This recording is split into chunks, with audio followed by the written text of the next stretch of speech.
সম্মানিত দর্শক, আজ জানবেন পবিত্র কোরআন, হাদিস এবং বিশ্ববরেণ্য খ্যাতিমান মুফাসসিরগণের শুদ্ধ কিতাব থেকে নবী হযরত যুলকিফল আলাইহিস সালামের পূর্ণাঙ্গ জীবন কাহিনী। ভিডিওটা একটু লম্বা হবে, তারপরও আমার আশা যারা তার জীবন কাহিনী সম্পর্কে বিস্তারিত জানতে আগ্রহী তারা নিশ্চয়ই ভিডিওটি শেষ পর্যন্ত দেখবেন। এরকম আরও নবী রাসূলদের ঘটনা, কাহিনী, জীবনী জানার জন্য অনুরোধ রইল দীপ্ত কথা চ্যানেলটি সাবস্ক্রাইব করে সাথে থাকার জন্য। যে সকল মহান নবী রাসূলের নাম আল কোরআনে উল্লেখ করা হয়েছে যুলকিফল আলাইহিস সালাম তাদের মধ্যে অন্যতম। আল কোরআনের সূরা আল আম্বিয়ার 85 নম্বর আয়াত এবং সূরা সাদ এর 48তম আয়াতে অতি সংক্ষেপে উল্লেখ করা হয়েছে। প্রসিদ্ধ হাদিস গ্রন্থাবলীতেও তার সম্পর্কে বিশদ বর্ণনা পাওয়া যায় না। আল কোরআনের যেই দুটি স্থানে তার উল্লেখ করা হয়েছে সেখানে তাকে যুলকিফল বলে আখ্যায়িত করা হয়েছে, প্রকৃত নাম উল্লেখ করা হয় নাই। যুলকিফল আলাইহিস সালামকে পৃথিবীর কোন অঞ্চলের অধিবাসী ছিলেন, যেই জাতির প্রতি প্রেরিত হয়েছিলেন, তারা কারা এবং তিনি কোন কালের নবী ছিলেন, এই সকল ব্যাপারে আল কোরআনের ভাষ্যকারগণ ও হাদিস বিশারদগণের মধ্যে ব্যাপক মতবিরোধ রয়েছে। নবী যুলকিফল আলাইহিস সালামের নামকরণ। যুলকিফল আলাইহিস সালাম এর পরিচয় ও তার নাম সম্পর্কে বিস্তর মতপার্থক্য পাওয়া গেলেও আল কোরআনের অধিকাংশ ভাষ্যকরের অভিমত হলো, আর যাই হোক, যুলকিফল তার মূল নাম ছিল না, তার ছদ্মনাম বা উপাধি এটি। এই উপাধির কারণ নির্ণয়ে বিভিন্ন দৃষ্টিভঙ্গি পরিলক্ষিত হয়। তিনি অনেক বৈশিষ্ট্যের অধিকারী ছিলেন বলে এই বহুমুখী দৃষ্টিভঙ্গির সৃষ্টি হয়েছে। এছাড়া আরবি ফিকল শব্দের অনেক আবিধানিক অর্থ রয়েছে। মতপার্থক্যের সৃষ্টির এটাও অন্যতম কারণ। আরবি ভাষা ও ব্যাকরণবিদ আজ-জাজ্জাজ বলেছেন, ফিকল শব্দের আবিধানিক অর্থ হলো যেই কাপড়খণ্ড উটের নিতম্বে বাঁধা হয়। আলোচ্যাংশ আত-তাফসীরুল কবির 22তম খণ্ড 210 পৃষ্ঠা দ্রষ্টব্য। সাইদ আলুসি বলেন, এই শব্দটির অর্থ হলো অংশ, দ্বিগুণ। আলোচ্যাংশ রুহুল মাআনি 17তম খণ্ড 82 নম্বর পৃষ্ঠা দ্রষ্টব্য। সাধারণভাবে তার অর্থ কারো জামানত গ্রহণ করা বা জামিন হওয়া। অন্য রেফারেন্সে অংশ অর্থ লওয়া হলে যুলকিফল যৌগিক শব্দের অর্থ হয় অংশের অধিকারী, যেহেতু যুলকিফল নামে অভিহিত করা হইত। আলোচ্যাংশ রুহুল মাআনি 17তম খণ্ড 82 নম্বর পৃষ্ঠা দ্রষ্টব্য। ফিকল শব্দের অর্থ দ্বিগুণ। অর্থ অনুসারে কেহ বলেছেন, যেহেতু তিনি সমকালীন নবীগণ হতে দ্বিগুণ আমল করতেন এবং তার কৃত আমলের সওয়াবও ছিল দ্বিগুণ, এই কারণে তাকে যুলকিফল বলা হইত। আলোচ্যাংশ রুহুল মাআনি 17তম খণ্ড 82 নম্বর পৃষ্ঠা দ্রষ্টব্য। কেহ কেহ বলেছেন তিনি বনি ইসরাইলের জৈনক নবীর দৈনিক 100 রাকাত সালাত আদায় করবার জামিন হয়েছিলেন এবং তদ অনুযায়ী তা আদায়ও করেছিলেন। ইহার দরুন তাকে যুলকিফল বলা হইত। আলোচ্যাংশ লিসানুল আরব 5ম খণ্ড 3907, দাইরাতুল মাআরিফ আরবি 8ম খণ্ড 413 পৃষ্ঠা দ্রষ্টব্য। কেহ বলেছেন যুলকিফল আলাইহিস সালাম স্বীয় যুগের কোন নবীর কাজের দায়িত্ব গ্রহণ করেছিলেন এবং তা যথাযথভাবে সম্পাদন করেছিলেন, ইহার ফলে তার নাম পড়েছিল যুলকিফল। আলোচ্যাংশ আশ-শাওকানি ফাথুল কাদির 3য় খণ্ড 423 পৃষ্ঠা দ্রষ্টব্য। এইরূপ একটি অভিমত পাওয়া যায় যে যুলকিফল আলাইহিস সালাম তার সমসাময়িক কিনান বাদশাকে ইমানের দাওয়াত দিয়েছিলেন। তার আবেদনে তিনি তার জন্য জান্নাতের জামিন হয়েছিলেন, তথায় প্রবেশ করবার নিমিত্তে তিনি তাকে একখানা পত্র লিখে দিয়েছিলেন। এই ঘটনার প্রেক্ষিতে তার নাম যুলকিফল হিসেবে প্রসিদ্ধি লাভ হয়েছিল। আলোচ্যাংশ দাইরাতুল মাআরিফ উর্দু 10ম খণ্ড 42 পৃষ্ঠা দ্রষ্টব্য। ফিকল শব্দের অর্থ হলো উল বা পশম। ইহা হতে কেহ কেহ বলেছেন ফিকল অর্থ পশম সাদৃশ্য একটি কাপড় যা যুলকিফল আলাইহিস সালাম পরিধান করতেন। ইহার কারণে তাকে যুলকিফল বা পশমওয়ালা ডাকা হইত। আলোচ্যাংশ লিসানুল আরব বৈরুত 5ম খণ্ড 3907 পৃষ্ঠা দ্রষ্টব্য। সুপ্রসিদ্ধ অভিমত হলো, আল্লাহর নবী আল আশা আলাইহিস সালাম বয়োবৃদ্ধ হয়ে যাবার পর তার সকল উম্মতকে আহ্বান করে বলেছিলেন, আমার পক্ষ হতে যেই ব্যক্তি দিনে সিয়াম পালনের, সারা রাত্রি সালাত আদায় করবার এবং বিচার সম্পাদনের সময় রাগান্বিত না হবার এই 3টি দায়িত্ব পালনের ওয়াদাবদ্ধ হইবে, আমি তাকে খলিফা নিযুক্ত করে যাব। তার আহ্বানে একমাত্র যুলকিফল আলাইহিস সালাম সাড়া দিয়েছিলেন, দায়িত্ব পালনের অঙ্গীকার করেছিলেন, প্রতিশ্রুতি মতো যথাযথভাবে তা পালন করেছিলেন। ইহার দরুন তাকে যুলকিফল বলে অভিহিত করা হয়েছিল। আলোচ্যাংশ আত-তাফসীরুল কবির বৈরুত 22তম খণ্ড 210 পৃষ্ঠা দ্রষ্টব্য। নবী যুলকিফল আলাইহিস সালামের জন্ম ও বংশ পরিচয়। আল কোরআনের উপরিক্ত যে দুটি স্থানে জুলকিফল আল ইসলাম এর কথা আলোচনা করা হয়েছে সেখানে অতি সংক্ষেপে তার কথা এসেছে। এই স্থানদ্বয়ে তার নাম এবং তার সাথে সংশ্লিষ্ট কোনো ঘটনার অবতারণা করা হয় নাই। প্রসিদ্ধ হাদিস গ্রন্থগুলিতেও তার সম্পর্কে কোনো বিস্তারিত বিবরণ বিদ্যমান নাই। ইহার ফলে তত্ত্বজ্ঞানী ও তাফসিরগণ তার সম্পর্কে কোনো সুনির্দিষ্ট অভিমত ব্যক্ত করতে পারেন নাই। তার সম্পর্কে যত কিছু আলোচনা করা হয়েছে তা সবই অনুমান ভিত্তিক মনে হয়। জুলকিফল আল ইসলাম কোনো মহামানব ছিলেন তা সর্বাগ্রে স্থির করা প্রয়োজন। একদল তত্ত্বজ্ঞানীর অভিমত হল জুলকিফল প্রকৃত প্রস্তাবে আল্লাহর বিশিষ্ট নবী জাকারিয়া আল ইসলামের উপনাম বা উপাধি ছিল। মহীয়সী রমণী ঈসা আল ইসলামের মাতা মারিয়াম আল ইসলামের তত্ত্বাবধান তার হাতে ন্যস্ত ছিল বলে তাকে জুলকিফল বলা হইত। আলোচ্য অংশ আত-তাফসীরুল কুরতুবী 11তম খণ্ড 322 পৃষ্ঠা দ্রষ্টব্য। কেহ কেহ বলেছেন আল্লাহর নবী ইউশা ইবনে নুন আল ইসলাম এর ছদ্মনাম ছিল জুলকিফল।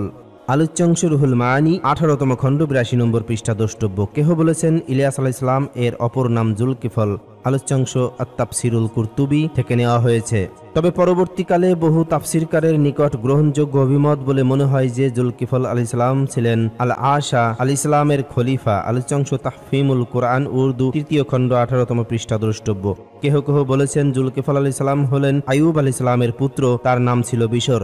স্বীয় পিতার পর আল্লাহ তাআলা তাকে নবী হিসেবে প্রেরণ করেছিলেন। আল্লাহ তাআলা তার নাম জুলকিফল রেখেছিলেন। মানুষের মধ্যে নবী হিসেবে প্রেরণ করবার পর আল্লাহ তাআলা তাকে তার একত্ববাদের প্রতি দাওয়াত দেবার জন্য আদেশ করেছিলেন। তিনি ছিলেন প্রাচীন শাম অর্থাৎ সিরিয়ার অধিবাসী। তার একটি মাত্র পুত্র সন্তান ছিল, তার নাম আবদান। মৃত্যুকালে তিনি তাকে অনেক কিছু ওসিয়ত করে গিয়েছিলেন। 75 বছর বয়সে তিনি ইন্তেকাল করেন। ইহা আল হাকিম কর্তৃক ওহাব সূত্রে বর্ণিত। আলোচ্যাংশ রুহুল মাআনী বৈরুত 17তম খণ্ড 82 নম্বর পৃষ্ঠা দ্রষ্টব্য। বহু তত্ত্বজ্ঞানীর অভিমত হল তিনি নবী ছিলেন না। আলোচ্যাংশ তাফসীরুল কবির 22তম খণ্ড 210 পৃষ্ঠা দ্রষ্টব্য। সুপ্রসিদ্ধ তাফসীর গ্রন্থ রুহুল মাআনীতে বলা হয়েছে ইহুদিগণ মনে করে জুলফিকল আল ইসলাম হলেন বনি ইসরাইলের নবী হিজকিল আল ইসলাম। কেহ কেহ এই অভিমতকে প্রাধান্য দিয়েছেন এবং তুলনামূলকভাবে গ্রহণযোগ্য বলে বিবেচনা করেছেন। আল কোরআনের আধুনিক ভাষ্যকারগণের বিরাট একটি অংশ এই অভিমত পোষণের প্রতি অতি আগ্রহী বলে মনে হয়। আলোচ্য অংশ তাহফিমুল কোরআন 3য় খণ্ড 181 পৃষ্ঠা দ্রষ্টব্য। হিজকিল শব্দের আরবি হল জুলকিফল। তার সময়কাল ছিল ঈসা আলাইহিস সালাম এর পূর্বে 6ষ্ঠ শতাব্দীতে। জুলকিফল আলাইহিস সালামের জন্ম খ্রিস্টপূর্ব আনুমানিক 622 সালে বলে ধারণা করা হয়। আলোচ্য অংশ দায়রা মাআরিফ ইসলামিয়া উর্দু 10ম খণ্ড 62 পৃষ্ঠা দ্রষ্টব্য। তাহফিমুল কোরআন গ্রন্থে বলা হয়েছে খ্রিস্টপূর্ব 497 সালে হিজকিল আল ইসলাম নবুয়ত লাভ করেছিলেন। উপরিউক্ত দুটি গ্রন্থের ভিন্ন ভিন্ন দুটি নাম উল্লেখ করা হলেও বর্ণনা ভঙ্গি দ্বারা বোঝা যায় যে দায়রা মাআরিফে ইসলামিয়ায় জুলকিফল বলতে হিজকিল আল ইসলামকে বুঝিয়েছেন। খ্রিস্টপূর্ব 622 সালে তার জন্ম হলে কি করে তিনি খ্রিস্টপূর্ব 597 সালে নবুয়ত লাভ করেছিলেন? ইহার কারণেই দায়রা মাআরিফ ইসলামিয়া বলা হয়েছে। সম্ভবত ইহার পূর্বে তার জন্ম হয়ে থাকবে। তার পিতার নাম বুজি বলে উল্লেখ আছে। বাইতুল মাকদিসের হাইকালে মাকদিসের বংশোদ্ভূত লোক ছিলেন, অথবা ইসরায়েলি পরিভাষায় যাদেরকে জ্যোতিষবিদ বলা হইত তাদের বংশোদ্ভূত লোক ছিলেন। কোন কোন ইসরায়েলি বর্ণনায় রয়েছে যে বুজি প্রকৃতপক্ষে আল্লাহর নবী আর মিয়া আল ইসলামের অপর নাম। এই সূত্রটি বিশুদ্ধ প্রমাণিত হলে হিজকিল আল ইসলাম কেবল নবী নন বরং নবীপুত্রও বটে। আলোচ্যাংশ দায়রা মাআরিফ ইসলামিয়া উর্দু 10ম খণ্ড 52 নম্বর পৃষ্ঠা দ্রষ্টব্য। কাসাসুল কোরআনে বলা হয়েছে আধুনিক কালের অনেকে মনে করেন যে জুলকিফল হল হিজকিল আল ইসলামের উপাধি। আলোচ্যাংশ কাসাসুল কোরআন উর্দু 2য় খণ্ড 226 পৃষ্ঠা দ্রষ্টব্য। এটুকুই বলে কাসাসুল কোরআনের গ্রন্থকার নীরব থাকেন। এই মতের পক্ষে বা বিপক্ষে কোনো অভিমতি প্রকাশ করা হয় নাই। তার গ্রন্থে তিনি হিজকিল আল ইসলাম সম্পর্কে স্বতন্ত্র আলোচনায় তিনি কখনো বলেন নাই যে হিজকিল ও জুলফিকল আল ইসলাম এক ও অভিন্ন ব্যক্তি ছিলেন। হিজকিল আল ইসলাম সম্পর্কে আলোচনা করতে গিয়ে তিনি বলেছেন হিজকিল বনি ইসরাইলের একজন নবী ছিলেন। হিজকিল শব্দের বিশ্লেষণে বলা হয়েছে যে এই শব্দটি ইব্রানি যৌগিক শব্দ। হিজকি ও ইল এই দুটি পদবাচ্যে তাহা গঠিত। হিব্রু বা ইব্রানি ভাষায় হিজকি শব্দের অর্থ ক্ষমতা বা শক্তি, আর ইল হলো আল্লাহর নাম। আরবি ভাষায় তার অনুবাদ করা হয় আল্লাহর শক্তি রূপে। নবী হিজকিল আলাইহিস সালামের শৈশবেই তার পিতা ইন্তেকাল করেছিলেন। তার নবুয়ত লাভের সময় তার জননী অতি বার্ধক্যে উপনীত হয়েছিলেন। ইহার কারণে ইসরায়েলি সম্প্রদায়ের নিকট তিনি ইবনুল আজুজ বা বৃদ্ধার পুত্র উপাধিতে প্রসিদ্ধ ছিলেন। আলোচ্যাংশ কাসাসুল কুরআন উর্দু, 2য় খণ্ড, 20তম পৃষ্ঠা দ্রষ্টব্য। আল কুরআনুল কারীমে জুলফিকর আলাইহিস সালাম। সৃষ্টির আদিকাল হতে পৃথিবীতে মহান আল্লাহ অসংখ্য নবী রাসূল প্রেরণ করেছেন। তাদের মধ্যে হতে হাতে গোনা কয়েকজন নবী রাসূলের কথা আল কুরআনে বিভিন্ন প্রসঙ্গে উল্লেখ করা হয়েছে। জুলকিফল আলাইহিস সালাম হলেন সেই সকল মহান নবীর অন্তর্ভুক্ত। তার কথা আল কুরআনের 2 স্থানে উল্লেখ করা হয়েছে। যেমন কুরআনের 21তম সূরার 85 থেকে 86 নম্বর আয়াতে ইরশাদ হয়েছে, এবং স্মরণ করো ইসমাইল, ইদ্রিস ও জুলকিফলের কথা, তাদের প্রত্যেকেই ছিল ধৈর্যশীল, তাহাদেরকে আমি আমার অনুগ্রহ ভাজন করেছিলাম, তারা ছিল সৎকর্মপরায়ণ। অন্যত্র কোরআনের 38তম সূরার 48 নম্বর আয়াতে ইরশাদ হয়েছে, স্মরণ করো ইসমাইল, আল আশা ও জুলকিফলের কথা, ইহারা প্রত্যেকেই ছিল সজ্জন। আল কোরআনের এই 2টি আয়াতে তার আলোচনা অন্যান্য নবীগণের সাথে করা হয়েছে। বলা হয়েছে তিনি ছিলেন ধৈর্যশীল, আল্লাহর অনুগ্রহভাজন, সৎকর্মপরায়ণ ও নিষ্ঠাবান। আল কোরআনের 2টি স্থানেই তাকে জুলকিফল নামে আখ্যায়িত করা হয়েছে। নবী জুলকিফল আলাইহিস সালাম তিনি কি নবী ছিলেন? এ প্রসঙ্গে বলা হয়েছে এই পুণ্যাত্মা ব্যক্তি নবী ছিলেন না, শুধু সৎকর্মপরায়ণ আল্লাহর প্রিয় বান্দা ছিলেন। এই ব্যাপারে আল কোরআনের ভাষ্যকারগণ 2 ভাগে বিভক্ত। হাদিস বিশারদগণও এই সম্পর্কে দ্বিধাগ্রস্ত। মুফাসসির ও মুহাদ্দিসগণের এক দলের অভিমত হলো জুলকিফল আলাইহিস সালাম কেবল আল্লাহর প্রিয় বান্দা ছিলেন, নবী ছিলেন না। সাহাবা ও তাবেঈনের মধ্যেও এই ব্যাপারে মতানৈক্য রয়েছে। প্রসিদ্ধ সাহাবী আবু মুসা আল আশআরী রাদিয়াল্লাহু আনহু ও বিশিষ্ট তাবী মুজাহিদ রাহমাহুল্লাহ বলেন, জুলকিফল আলাইহিস সালাম নবী ছিলেন না, আল্লাহর একজন ওয়ালি ছিলেন। আলোচ্যাংশ জাদুল মাসির 5ম খণ্ড, 379 পৃষ্ঠা দ্রষ্টব্য। আল কুরতুবী বলেন, অধিকাংশ তার নবী না হওয়ার অভিমত পোষণ করেন। আলোচ্যাংশ তাফসিরে কুরতুবী 11তম খণ্ড, 327 পৃষ্ঠা দ্রষ্টব্য। অপর একদল মুফাসসির ও মুহাদ্দিসের অভিমত হলো জুলকিফল আলাইহিস সালাম আল্লাহর নবী ছিলেন। হাসান বসরী রাহমাহুল্লাহের মতে সংখ্যাগরিষ্ঠ আলিমের অভিমত হলো জুলকিফল নবী ছিলেন। আলোচ্যাংশ তাফসিরুল কাবীর 22তম খণ্ড, 210 পৃষ্ঠা দ্রষ্টব্য। প্রখ্যাত মুফাসসিরগণ যেমন সাইয়্যিদ আল আলুসি জাদা, ফখরুদ্দিন আর রাজি ও তাবরিজি প্রমুখ তার নবী হওয়ার পক্ষে স্ব তাফসীর গ্রন্থে অভিমত প্রকাশ করেছেন। সাইয়্যিদ কুতুব ফি জিলালিল কুরআনে বলেছেন, সর্বাধিক গ্রহণযোগ্য অভিমত হলো জুলকিফল আলাইহিস সালাম বনি ইসরাইলের একজন নবী ছিলেন, তবে কেহ কেহ বলেন তিনি ছিলেন বনি ইসরাইলের একজন সৎকর্মপরায়ণ ব্যক্তি। যারা জুলকিফল আলাইহিস সালামকে আল্লাহর নবী মনে করেন তারা বলেন, আল্লাহ তাআলা জুলকিফল আলাইহিস সালামের কথা আল কুরআনের 2টি স্থানে এমন সকল মনীষীর সাথে উল্লেখ করেছেন যারা সকলেই নবী ছিলেন। জুলকিফল আলাইহিস সালাম যদি নবী না হতেন তাহলে তার কথা নবী ইসমাইল, ইদ্রিস ও আল আশা আলাইহিস সালামের সাথে উল্লেখ করতেন না।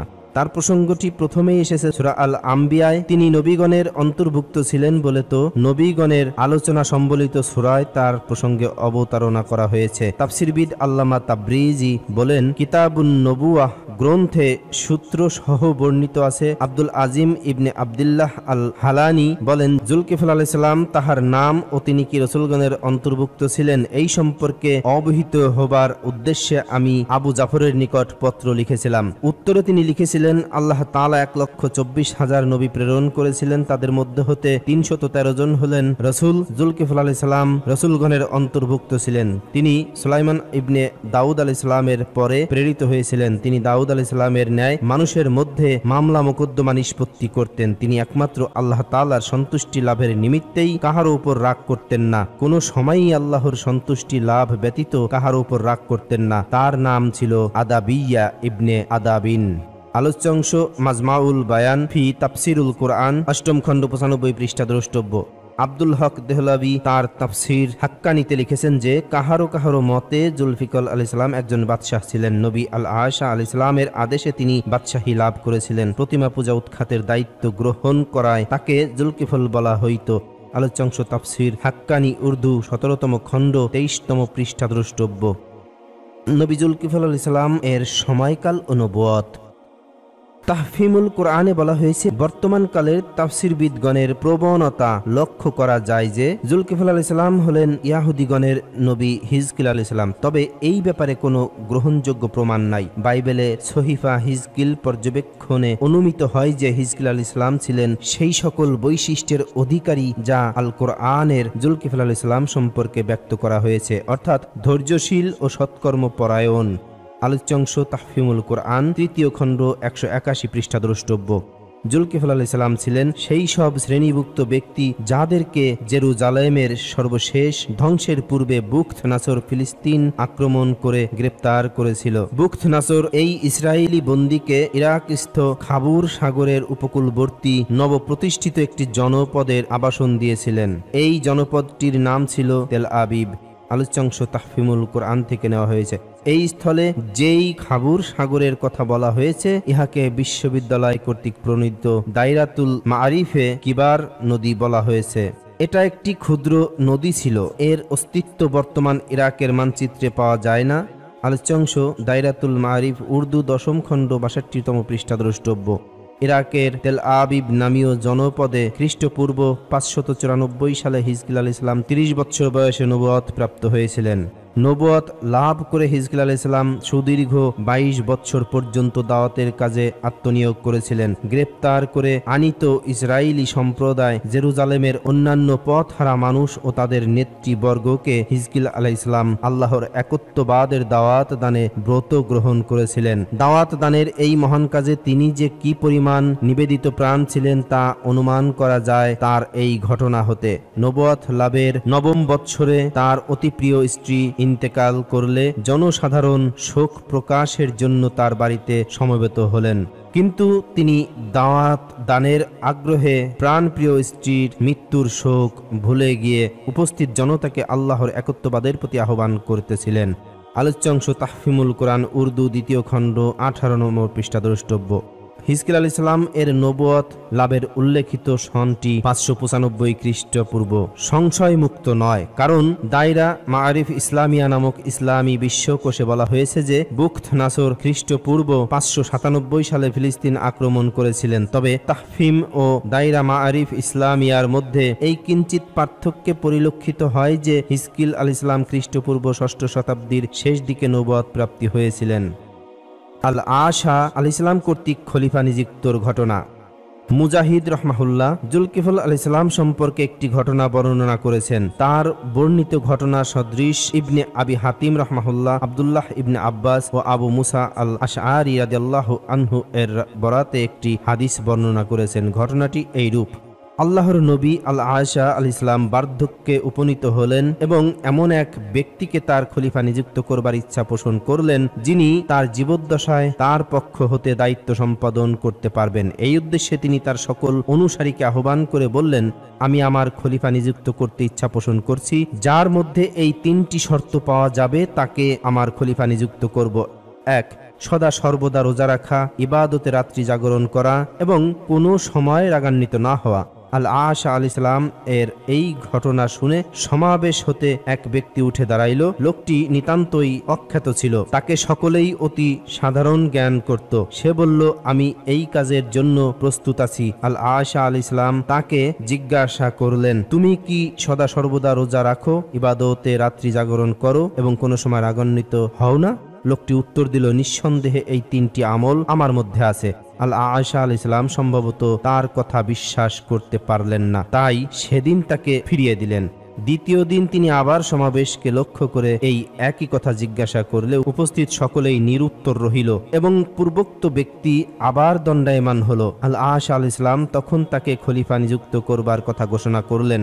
জুলফিকার আলাইহিস সালাম এই পদ লাভে সফল হয়েছেন দেখে শয়তান তার অনুচরগণকে ডেকে বলল, যাও, তোমরা কোনরূপে এই ব্যক্তির দ্বারা এমন কাজ করাইয়া লও যার ফলে তার এই পদটি বিলুপ্ত হয়ে যায়। শয়তানের সাঙ্গপাঙ্গরা তাদের অক্ষমতা প্রকাশ করে বলল, এই ব্যক্তি আমাদের বশে আসবার পাত্র নয়।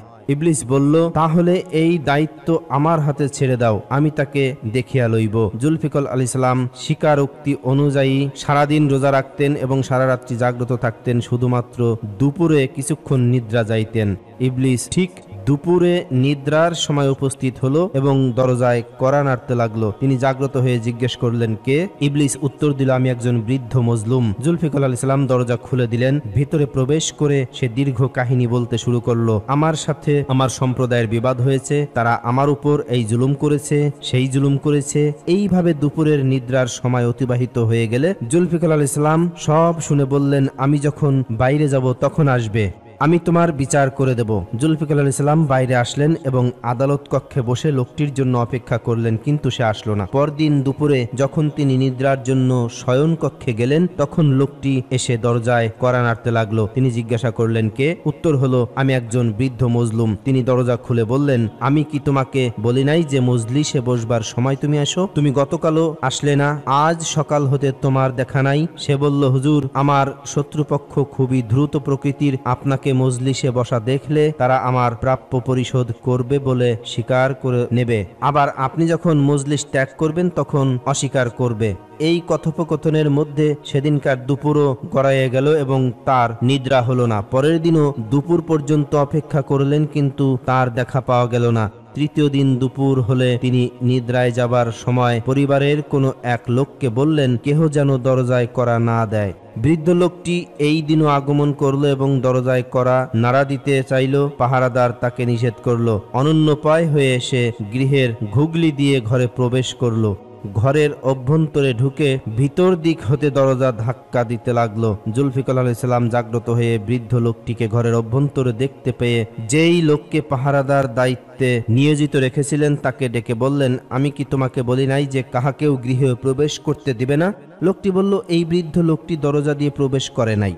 জুলফিকার আলাইহিস সালাম দরজার দিকে অগ্রসর হয়ে যথারীতি দরজা বন্ধ দেখতে পেলেন। বৃদ্ধ লোকটি জুলফিকার আলাইহিস সালামকে বলল, মজলুম ব্যক্তি আপনার দরজায় দাঁড়িয়ে থাকবে আর আপনি গৃহে ঘুমায়ে পড়বেন। এই সময় জুলফিকার আলাইহিস সালাম তার পরিচয় পেয়ে গেলেন যে সে আসলে ইবলিস এবং সেও তা স্বীকার করলো। তিনি তাকে জিজ্ঞাসা করলেন, এই অপকর্মের প্রতি কেন অগ্রসর হলে? সে বলল, আপনি আমার সব চেষ্টা ব্যর্থ করে দিয়েছেন, কিছুতেই আমার ফাঁদে পা দিলেন না। তখন আমি আপনাকে কোনো রূপে রাগান্বিত করবার চেষ্টা করেছিলাম, যাতে আয়েশা আলাইহিস সালাম এর সাথে কৃত আপনার ওয়াদা ভঙ্গ হয়ে যায়। এই উদ্দেশ্যেই আমি এই সব অপকর্মে উদ্যত হয়েছি। এই ঘটনার কারণেই তাকে জুলফিকল খেতাব দেওয়া হয়েছে বলে অনেকের ধারণা। জুলফিকল শব্দের অর্থ অঙ্গীকার ও দায়িত্ব পূর্ণকারী ব্যক্তি। হযরত জুলকিফল আলাইহিস সালাম তার অঙ্গীকার পূর্ণ করেছিলেন, তাই তাকে এই নামে অভিহিত করা হয়।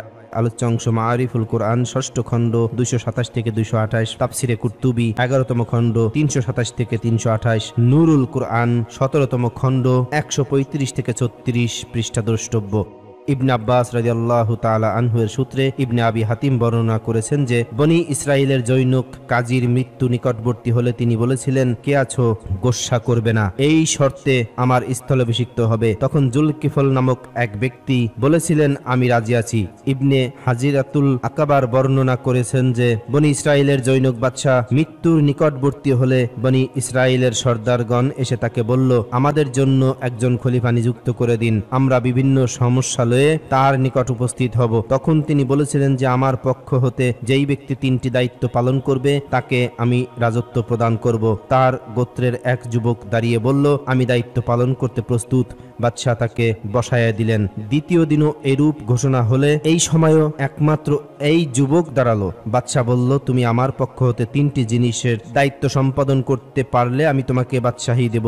শর্ত 3টি ইতিপূর্বে উল্লেখ করা হয়েছে। যুবকটি বলল, আমি এইগুলি সম্পাদন করতে পারবো। বাদশাহ ঘোষণা করলেন, আমি তোমাকে বাদশাহী প্রদান করলাম। আলোচ্য অংশ রুহুল মাআনি 17তম খণ্ড 82 নম্বর পৃষ্ঠা দ্রষ্টব্য। সমালোচনা। আল্লামা হিফজুর রহমান শিউহারুবি উপর উল্লেখিত ঘটনাটির সমালোচনা করে বলেছেন, আব্দুল্লাহ ইবনে আব্বাস ও আবু মুসা আল আশআরি রাদিয়াল্লাহু আনহু এর নিকট হতে যেই সকল বর্ণনা পাওয়া যায় সেইগুলি হলো মুনকাতি সনদ সূত্র কর্তৃত, অর্থাৎ এই 2 বিশিষ্ট সাহাবী রাদিয়াল্লাহু তাআলা আনহু হতে বর্ণনাকারী ব্যক্তি সরাসরি তাদের নিকট হতে বর্ণনা করেন নাই, বরং ওই হাদিস বর্ণনাকারী ও সাহাবীদের মধ্যে অনেক বর্ণনাকারী বাদ পড়েছেন যাদের কথা সনদে উল্লেখ নাই। সঙ্গত কারণেই হাদিসগুলি দুর্বল। বিশিষ্ট তাবি মুজাহিদ রহমাহুল্লাহ এর বর্ণনাটিও সন্দেহমুক্ত নয়। বিবেকের দিক দিয়েও জুলকিফল আলাইহিস সালাম এর জীবনী ও অবস্থাদি সম্পর্কে আলোকপাত করা হয় নাই। তদুপরি তাকে নবী ও রাসূলগণের সূচিতে গণ্য করা হয়েছে। ইহার ফলে আব্দুল্লাহ ইবনে আব্বাস রাদিয়াল্লাহু আনহু ও আবু মুসা আশআরী রাদিয়াল্লাহু আনহু এর মতো ব্যক্তিত্ব সম্পন্ন সাহাবী এবং মুজাহিদ রহমাহুল্লাহ এর মতো বিশিষ্ট তাবী হতে এই জাতীয় বর্ণনা বিশ্বাসযোগ্য নয় যে তারা জুলকিফল আলাইহিস সালাম সম্পর্কে এই রূপ বলবেন যে তিনি নবী ছিলেন না, বরং একজন সৎ লোক ছিলেন। আলোচ্য অংশ কাসাসুল কুরআন 2য় খণ্ড 226 পৃষ্ঠা দ্রষ্টব্য। জুলকিফল আলাইহিস সালাম ও আল কিফল একই ব্যক্তি কিনা? এ প্রসঙ্গে মুসনাদে আহমদ ও তিরমিজি শরীফ গ্রন্থদ্বয়ে আব্দুল্লাহ ইবনে উমর রাদিয়াল্লাহু আনহু হতে একটি হাদিস বর্ণিত হয়েছে। তিনি বলেন, আমি রাসূলুল্লাহ সাল্লাল্লাহু আলাইহি ওয়াসাল্লামের মুখে একটি হাদিস একবার দুইবার নয় 7 বারেরও বেশি শুনেছি। তিনি বলেছেন, বনি ইসরাইলের এক ব্যক্তির নাম ছিল কিফল। এমন কোনো গুনাহ নাই যা সে করে নাই। একদা জৈনকা মহিলা তার নিকট আসলে সে 60 দিনারের বিনিময়ে তাকে ব্যভিচারে সম্মত করে লইল। লোকটি যখন কুকর্ম করতে উদ্যত হইল তখন মহিলাটি কাঁপতে লাগলো এবং কান্নায় ভেঙে পড়ল।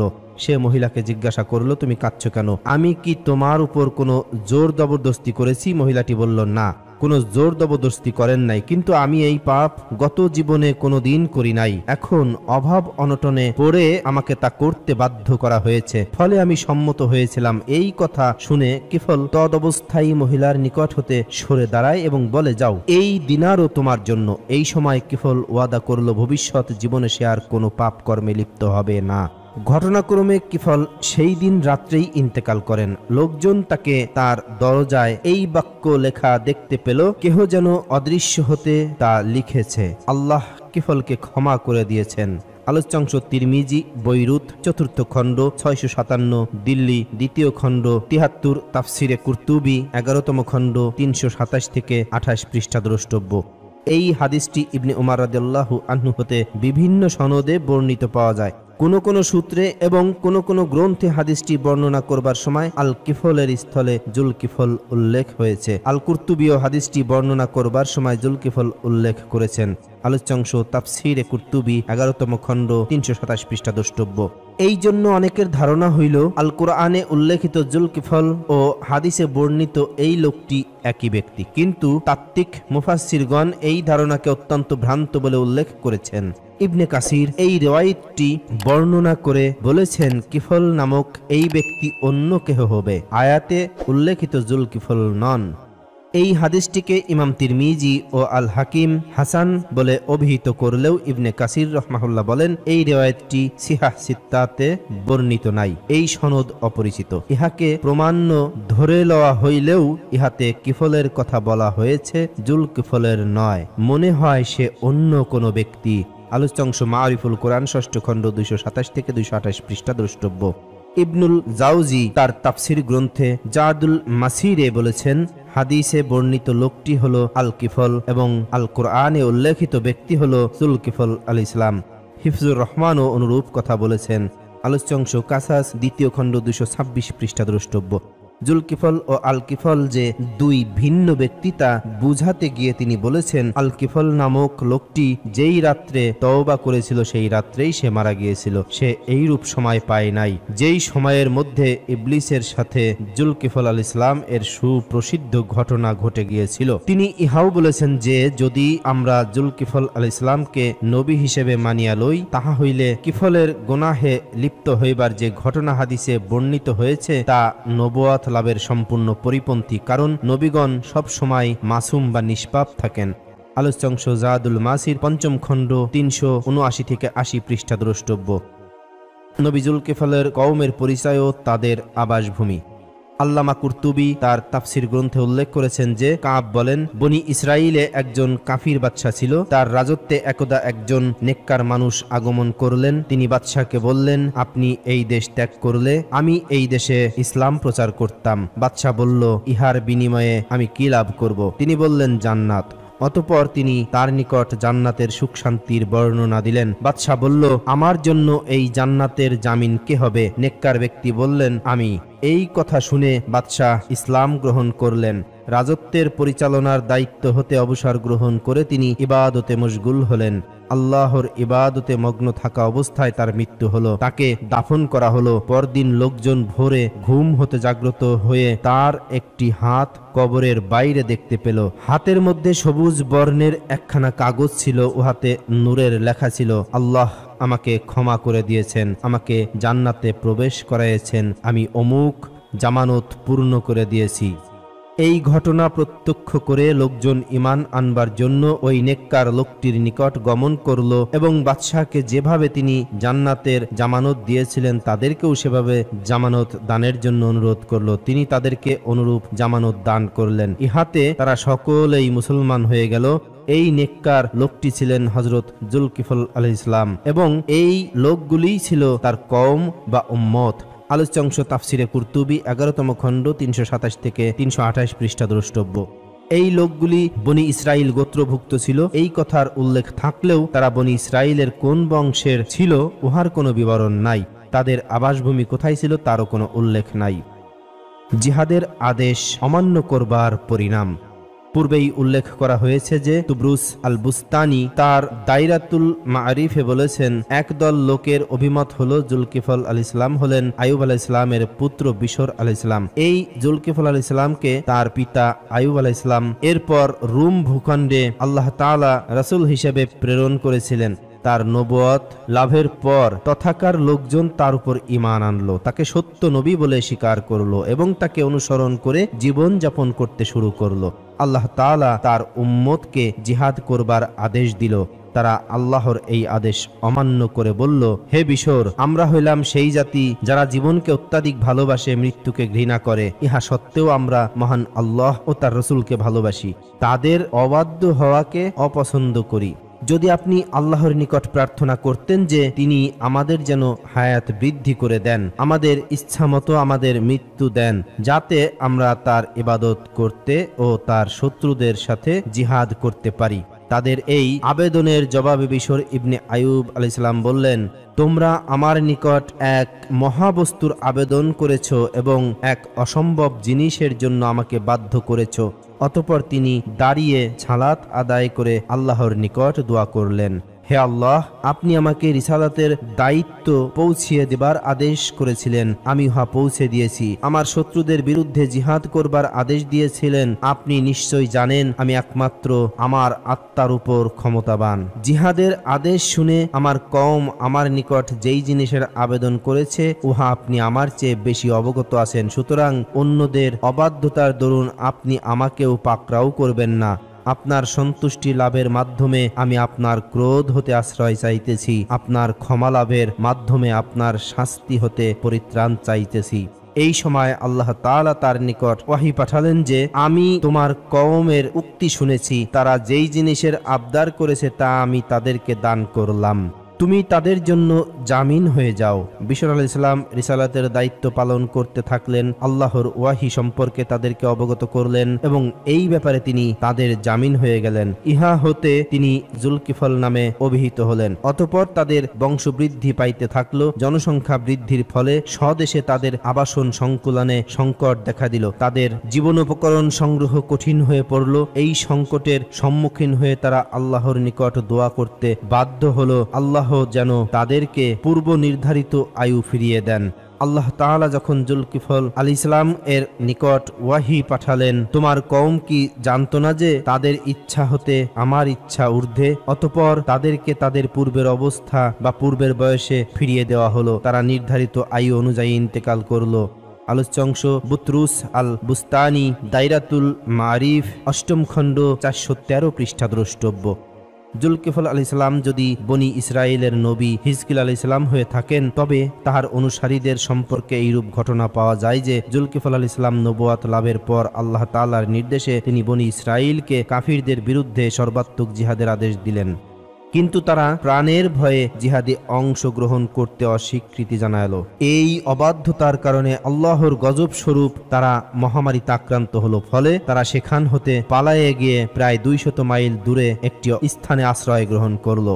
আল্লাহর কুদরতে অদৃশ্য হতে আগত একটি বিরাট শব্দে তারা সকলেই একই সাথে প্রাণ ত্যাগ করলো। কোনো কোনো গ্রন্থে বর্ণিত আছে যে ওই ভীষণ গর্জনের ফলে তারা মৃত্যুমুখে পতিত হলো। তাদের সংখ্যা ছিল 4000। হাসান বসরি রহমাহুল্লাহের মতে মৃতের সংখ্যা ছিল 8000, কারো মতে 80,000। সেই স্তূপাকার মৃত লাশগুলিকে দাফন করবার মতো কোনো লোক ছিল না। ওই এলাকার শহরের লোকজন ঘটনাস্থলে গিয়ে সেই ভীষণ দৃশ্য অবলোকন করে উহার চতুর্পার্শ্বে সুউচ্চ প্রাচীর নির্মাণ করে দিল।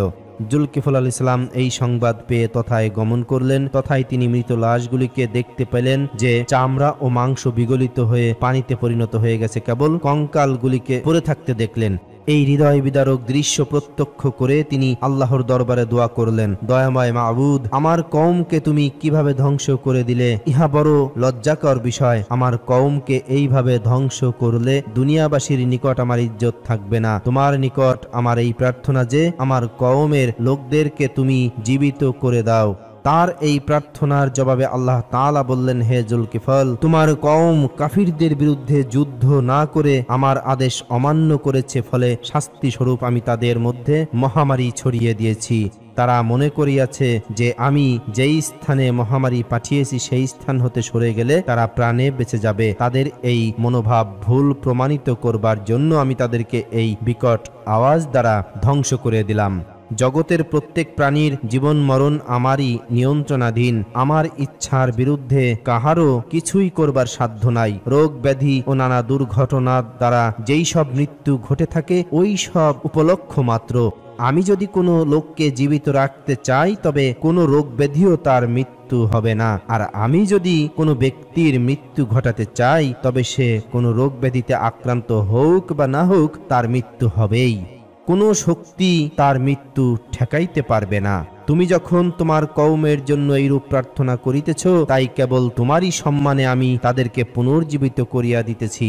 ফলে আল্লাহর নির্দেশে জুলকিফল আলাইহিস সালাম এর কওমের লোক আবার জীবিত হয়ে গেল। আনন্দে উদ্বেলিত হয়ে জুলকিফল আলাইহিস সালাম আল্লাহর অসংখ্য শুকর আদায় করলেন। পুনর্জীবিত লোক সকল তাদের বাসস্থানে ফিরে গেল। তারা যে মৃত্যুর পরে জীবিত হয়েছিল, আল্লাহ পাক তাদের মধ্যে ইহার একটি নিদর্শন রেখে দিলেন। এই সকল লোকের সন্তান সন্ততির শরীর হতে নির্গত ঘাম হতে মৃত লাশের গন্ধের মতো একটি দুর্গন্ধ ছড়াইত। হযরত জুলকিফল আলাইহিস সালাম পুনরায় তাদের মধ্যে ধর্মপ্রচার শুরু করলেন। প্রথম দিকে তারা তাকে মেনে চললেও কিছুদিন পর আবার অবাধ্য হয়ে ওঠে এবং আল্লাহর ইবাদত ছেড়ে মূর্তি পূজা আরম্ভ করে। শত চেষ্টা করেও জুলকিফল আলাইহিস সালাম তাদেরকে সৎ পথে আনতে সক্ষম হলেন না। মনের দুঃখে তিনি স্বদেশ ত্যাগ করে অন্যত্র চলে গেলেন। আলোচ্যাংশ কাসাসুল কুরআন, উর্দু, 2য় খণ্ড, 20তম পৃষ্ঠা দ্রষ্টব্য। নবী জুলকিফল আলাইহিস সালামের ইন্তেকাল। উর্দু বিশ্বকোষে জুলকিফল আলাইহিস সালাম ও হিজকিল যে একই ব্যক্তি, এই মতটিকে প্রাধান্য দিয়ে বলা হয়েছে যে কোন কোন ইসরায়েলি বর্ণনাতে জুলকিফল আলাইহিস সালামকে তার শত্রুগণ শহীদ করে দিয়েছেন। এই ইসরায়েলি সূত্র অনুযায়ী তার সমাধি বাগদাদে নমরুদ কূপের পার্শ্ববর্তী কিফল শহরে অবস্থিত। শত শত বৎসর যাবৎ কবরটি জনসাধারণের জিয়ারত স্থল হিসেবে বিবেচিত হয়ে আসছে, কিন্তু তাজুল আরুশ গ্রন্থে আস-সালাবির বরাতে বর্ণিত আছে যে তার মাজার সিরিয়া বা শাম এর নাবলুস এলাকাধীন কিফল শহরে অবস্থিত। আলোচ্যাংশ দাইরা মারিফে ইসলামিয়া, 10ম খণ্ড, 62 পৃষ্ঠা দ্রষ্টব্য। রুহুল মানির বর্ণনা অনুযায়ী জুলকিফল আলাইহিস সালাম যদি বিশর ইবনে আইয়ুব হয়ে থাকেন তবে তিনি সিরিয়ায় 75 বছর বয়সে ইন্তেকাল করেছিলেন।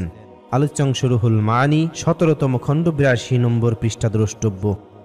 নবী জুলকিফল আলাইহিস সালামের সন্তান সন্ততি। জুলকিফল আলাইহিস সালাম এর নিজের কোনো সন্তান সন্ততি ছিল বলে কোনো তথ্য পাওয়া যায় না। হিজকিল আলাইহিস সালাম, যাকে সম্ভাব্য জুলকিফল বলে অভিমত রয়েছে, তারও কোনো সন্তান সন্ততি ছিল বলে তথ্য নাই। তবে তিনি বিবাহ করেছিলেন। তার নবুয়ত লাভের 9ম বৎসরে তার স্ত্রী ইন্তেকাল করেছিলেন বলে তথ্য পাওয়া যায়। আলোচ্যাংশ তাহফিমুল কোরআন, 3য় খণ্ড, 181 পৃষ্ঠা দ্রষ্টব্য। তবে বিশর ইবনে আইয়ুব আলাইহিস সালাম, যার সম্পর্কে কতিপয় তাফসীরকারের অভিমত হলো যে তিনি হলেন জুলকিফল আলাইহিস সালাম, তার একজন পুত্র সন্তান ছিল বলে রুহুল মানিতে উল্লেখ আছে, যার নাম ছিল আবদান। মৃত্যুকালে তিনি পুত্র আবদানকে অনেক ওসিয়ত করে গিয়েছিলেন বলে উল্লেখ রয়েছে। আলোচ্যাংশ রুহুল মানি, 17তম খণ্ড, 82 নম্বর পৃষ্ঠা দ্রষ্টব্য। জুলকিফল ও গৌতম বুদ্ধ।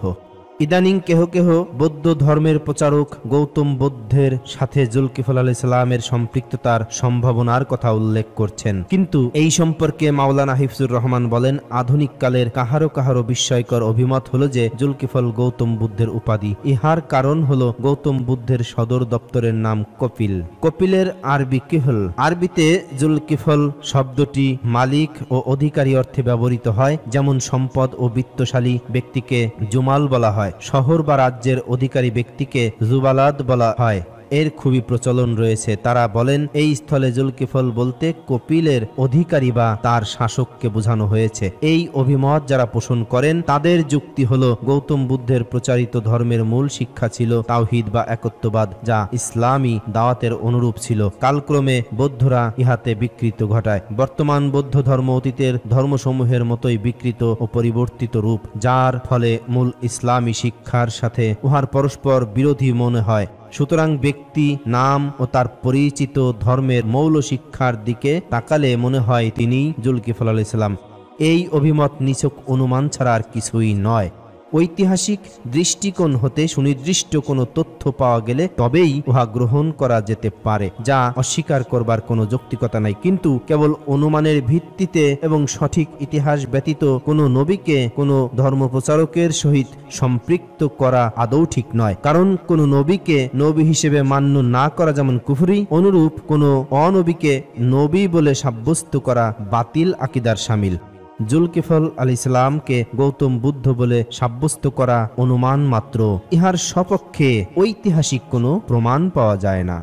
সুপ্রিয় দর্শক, নবী জুলকিফল আলাইহিস সালামের পূর্ণাঙ্গ জীবন কাহিনী এখানেই শেষ করছি। অনুরোধ রইল ভিডিওটিতে একটি লাইক দিয়ে শেয়ার করার জন্য, যাতে অন্য সকলে আসল ও সত্য ঘটনা জানতে পারে। এইরকম নবী রাসূলদের জীবন কাহিনী জানার জন্য দীপ্ত কথা চ্যানেলটি সাবস্ক্রাইব করে সাথে থাকার অনুরোধ করে এখানেই বিদায় নিচ্ছি। আসসালামু আলাইকুম ওয়া রাহমাতুল্লাহি ওয়া বারাকাতুহু।